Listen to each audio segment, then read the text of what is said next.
ان لوگوں کے لیے دعا کرنے کو کہوں گا، بالخصوص ایسے لوگوں کے لیے دعا کرے جو بیچارے اس ذہنی اذیت میں نہ کسی کو بتا سکتے نہ کسی کو سمجھا سکتے، کیونکہ یہ لوگ پرفیکٹ ہوتے ہیں. یہ لوگ اتنے پرفیکٹ ہوتے ہیں کہ انسان ان کو دیکھ کے کہتے ہیں نہیں، اپنے ہی جو ہے نا وہ اپنی ہی دہی کھٹی ہے، ان میں کوئی غلطی نہیں ہو سکتی. لیکن غلطی انہی میں ہی ہوتی ہے. لیکن یہ پریزنٹڈ بڑی زبردست قسم کی کرتے ہیں، پریزنٹیشن بڑی اسٹرانگ ہوتی ہے. Don't try to change them. آپ ان کو نہیں بدل سکتے. یہ بدلنے کی کوشش کرنا بند کر دیں. آپ خود کو بدل سکتے ہیں. خود کو بدل لیں. خود کو کیسے بدلنا ہے؟ سب سے پہلے تو صبر کرنا شروع کر دیں. ٹھیک ہے، جو وہ کر رہے ہیں کرتے رہیں، صبر کے ساتھ برداشت کریں. صبر بھی کریں، برداشت بھی کریں، معاملے اللہ پہ چھوڑ دیں. اللہ صبر کرنے والوں کے ساتھ ہوتا ہے. خوش رہیں میکسیمم ٹائم. آپ کو چیز دیں گے آگے سے اس میں تو نمک کم ہے، یہ کیسا بنا دیا، ہائے یہ کیا کر دیا، ہائے وہ کیا کر دیا، تم ابھی تک تیار نہیں ہوئی، تم نے یہ نہیں کیا، تم نے وہ نہیں کیا، تم بہت بری بیوی ہو، یہ ہے وہ. جی ٹھیک ٹھیک، بدتمیزی نہیں کرنی. اللہ پہ چھوڑ دیں. اللہ پہ چھوڑ دیں. خود کو بیزی رکھیں. کوئی تعریف کرے نہ کرے، خود کی تعریف کریں. اپنی سیلف کیئر کریں. اپنے آپ سے محبت کریں. کچھ ہی دن گزریں گے جب آپ کو یہ خوش دیکھیں گے، پھر آپ کے پاس پلٹ کے آئیں گے. میں دیکھ رہی ہوں تمہیں، میں دیکھ رہا ہوں تمہیں، تم تو بدلتی جا رہی ہو، تم تو بدلتے جا رہے ہو، کیا چکر ہے، کیا کر رہے ہو، کیوں کر رہے ہو. جی ٹھیک، مسکرا دیجئے گا.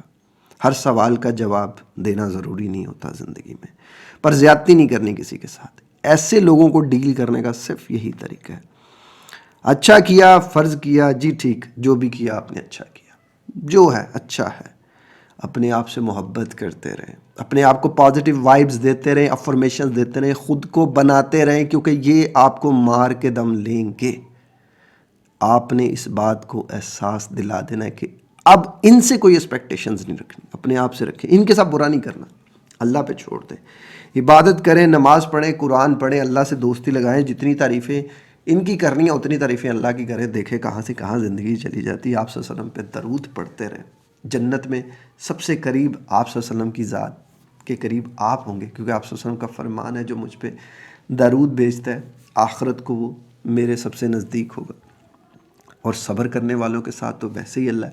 اور میں نے صبر کرنے والوں کا مقام بڑا اونچا دیکھا ہے. اگر آج کوئی مجھ سے پوچھتا ہے نا کہ میری کامیابی کا راز، تو میں نے زندگی میں ایک مقام پہ صبر کیا. ویسے میں صبر کرنے والوں میں سے ہوں نہیں، لیکن اب کر لیتا ہوں، پہلے نہیں تھا. شاید اللہ نے اسی کے نتیجے میں مجھے یہ سب دے دیا. ماں کی دعا اس سے پہلے. میری ماں کو اللہ تعالیٰ صحت دے، تندرستی دے. ان کی جو ہے نا وہ سب کچھ انہی کے توفیل ہے یہ سب. اللہ سے امیدیں رکھیں. ان سے امیدیں چھوڑ دیں. ان سے امیدیں چھوڑ دیں. اب کوئی فیملی میں آپ کے نرسسٹک ہے، کوئی بندہ ہے، آپ لاکھ کوشش کر لیں وہ نہیں سمجھتا، اس کے حال پہ چھوڑ دیں. دوست ہے کوئی، اس کے حال پہ چھوڑ دیں. اب پیرنٹس میں ہے کوئی، ماں باپ میں کوئی ایسا بندہ ہے جو آپ کے ساتھ یہ سب کر رہا ہے، دیکھیں ماں باپ کے آگے تو اف کرنے کا بھی حکم نہیں. جی سرکار، جو آپ کہہ رہے ہیں امی ٹھیک کہہ رہے ہیں، امی جو آپ کہہ رہے ہیں ٹھیک کہہ رہے ہیں. میں بھی پہلے اکثر اپنی امی سے کہتا تھا امی آپ مجھے سمجھتی نہیں تھی، اب مجھے سمجھتی نہیں ہے. لٹرلی میں آج کہتا ہوں امی کو، امی مجھے معاف کر دیا کرے، وہ جانے انجانے میں نے غلط کر دیا. اگر آپ کے ماں باپ اف بھی کرتے ہیں، برا بھی آپ کو کہہ دیتے ہیں، تو کوئی بات نہیں یار. ماں باپ نے پال پوس کے بڑا کیا، اتنا بھی حق نہیں ان کا. ماں باپ کو اف نہیں کرنا. ماں باپ کی رضا رب کی رضا. ماں باپ جو بھی کریں اٹس اوکے، ٹھیک ہے جی ٹھیک. اب جب آپ ماں باپ کی ڈانٹ برداشت کر سکتے ہو، ان کی بری باتوں کو بھی میٹھا کر سکتے ہو، تو کیا ساس سسر کی نہیں کر سکتے؟ میں اکثر لڑکیوں کو دیکھتا ہوں، سر میری جو ساس ہے نا وہ بڑی یہ ہے بڑی. میرے ساتھ لفظ ساس نہ یوز کیا کرے، ماں یوز کیا کرے. جیسے ایک مرد کے 3 باپ ہوتے ہیں نا، اسی طرح ایک عورت کے بھی 3 باپ ہوتے ہیں.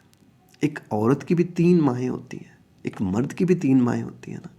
سب سے پہلی ماں وہ جس نے اس کو جنا، دوسری ماں وہ جس نے اسے تعلیم دی، جسے آپ استاد کہتے ہیں، اور تیسری ماں وہ جس کی وہ بیٹی گھر میں لے کر آیا. پہلا باپ وہ جس کے وہ گھر میں پیدا ہوئی، دوسرا باپ وہ جس نے اس کو تعلیم دی، اور تیسرا باپ وہ جس کے وہ گھر بیاہ کر گئی ہے، جس کی بیٹی وہ گھر لے کر آیا.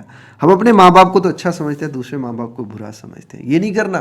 اور نیرسسٹک پرابلم میں جو لوگ ہوتے ہیں نا، وہ بیچارے خود ہی ہوتے ہیں، ان کو ان کے حال پہ چھوڑ دو. دیوار ہے نا سامنے، ٹکر مارو گے نا دیوار کو، کچھ نہیں ہونا، یہاں سے اپنا ہی خون نکل آنا ہے. تو دیوار کو اس کے حال پہ چھوڑ دو، خود کو اپنے حال پہ چھوڑ دو. اللہ بدل دیتا ہے جب اس نے بدلنا ہوتا ہے. تو جب اس نے بدلنا ہے تب اس نے بدلنا ہے، جب تک نہیں بدلنا تب تک نہیں بدلنا. ایویں خود کو مار کو اس کے خود کو برباد کرنے سے کیا ہوگا. اپنے آپ کو بناؤ، اپنے آپ کو نکھارو، اپنے آپ کو سنوارو، کسی کے لیے نہیں، اپنے لیے، اپنے رب کے لیے، اپنے آنے والے اچھے مستقبل کے لیے. یار ہم کیوں کسی کے لیے خود کو برباد کرتے ہیں؟ بالکل نہیں کرنا چاہیے. یہ تو ٹوٹلی رانگ اپروچ ہے. خود کو بناؤ، خود کو نکھارو، خود کو سنوارو. میں کپڑے پہن کے جاؤں کہاں؟ پہلے تو شعر جس نے بھی کہا ہے اس نے غلط کہا ہے. کیوں جی کپڑے پہن کے جانے ہی کیوں ہے؟ کہیں جانا کیوں ہے؟ میں کپڑے پہنتا ہوں اپنے لیے پہنتا ہوں. میں نے عید پہ کہیں بھی نہیں جانا ہوتا پھر بھی میں اپنے لیے کپڑے سلواتا ہوں. میں اپنے لیے اچھے سے اچھی چیزیں خریدتا ہوں. کیوں بھائی؟ میری ذات میرے لیے سب سے پہلے. آپ تبھی اپنے لیے اچھا سوچیں گے جب آپ اپنے لیے سوچیں گے. تو آج سے ہی آپ اپنے لیے سوچنے کی عادت ڈالیں. باقی ویڈیو کا اختتام یہی کرتے ہیں. سب دعا کیجیے گا یار جن لوگوں کے بھی ساتھ ایسے لوگ ہیں اللہ تعالیٰ ان کو ہدایت دے اور ہمیں صبر دے. خیال رکھیے گا اپنا. ویڈیو کا اختتام یہی کرتے ہیں. ایک اور زندگی میں جو لوگ ہمارے ساتھ ہمیں ڈونیٹ کرنا چاہتے ہیں وہ ہمارے واٹس ایپ نمبر پہ رابطہ کر سکتے ہیں. خیال رکھیے گا اپنا. السلام علیکم. اللہ حافظ.